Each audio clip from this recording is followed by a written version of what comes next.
سڵاوتان لەبێت. دانی سلێمانی لە یەکەم یاریدا لە خولی پلە دوی عێراق نەیتوانی بردنەوە بەدەست بێنێت و لەگەڵ یانی نەفتی شیمال یەکسان بوو.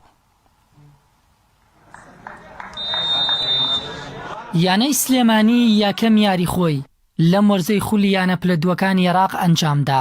لاسەر یاریگای فەرماندەیی میوانداری لە یانەی نەفتی شیمال کرد. هەر لە سەرتاوە کوڕانی شاری سلێمانی بەباشی یاریەکان دەست پێ کرد. دوای تێپەڕبوونی حەو خولەک دیار عەلی ناسرا و حەمکا گۆڵ یەکەم و پێشکەوتنی یانی سلێمانی تۆمار کرد. دوای تۆمارکردنی ئەم گۆڵەش یانەی سلێمانی بەردەوام فشار و هێرشی دەکرد تاکو ئەنجامەکە لەسەر تیپی میوان زیاتر بکات. بەڵام بە پێچەوانەوە ناوبژیوان فیکەی لێدانیش زای بۆ نەفتی شیمال لێدا. هەرچەندە سەرەتا گۆڵ پارێزی سلێمانی تۆپەکەی گەڕاندەوە، بەڵام بە بیانوویەوەی گۆڵ پارێز هاتۆتە دەرەوە لێدانە سزاکە دووبارە کرایەوە. جارێکی دیکە یاریزانانی نەفتی شیمال لێدانە سزاکەیان لەدەستدا. سەرنجام نیوەی یەکەم بەو تاکە گۆڵە لە سوودی یانەی سلێمانی کۆتایی هات.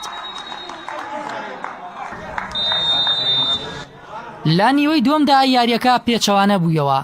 یانەی نەفتی شیمال بە ئامانجی یەکسانکردنەوەی ئەنجامەکە فشار و هێرشی بەردەوامی دەکردەسە تۆڕی گۆڵ یانی سلێمانی تا کۆی لە خولەکی هەفتە عەلی قاسم ئەنجامەکەی یەکسان کردەوە.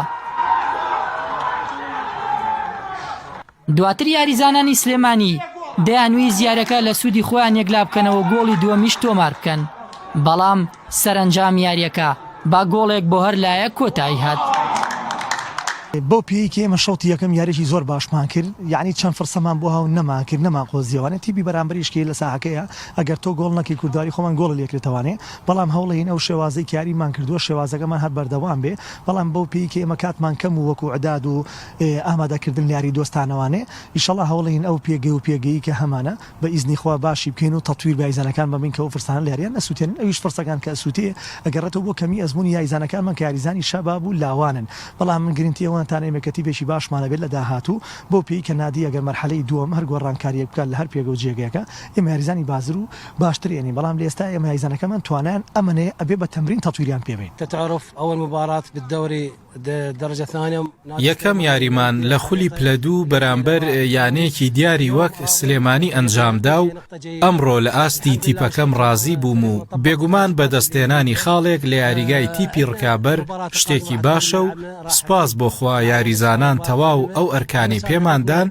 جێبەجێیان کرد و لە یاری داهات و هەوڵی بردنەوە دەدەین. إن شاء الله رب القادم أفضل أكيد إن شاء الله. بە شێوەیە یانەی سلێمانی لە یەکەم یاری ئەم وەرزەدا تەنیا توانی خاڵێک بەدەست بهێنێت، تاکو ئێستاش دیار نییە لە هەفتەی دووەمی خولەکە ڕوبەڕووی کامیانە دەبێتەوە.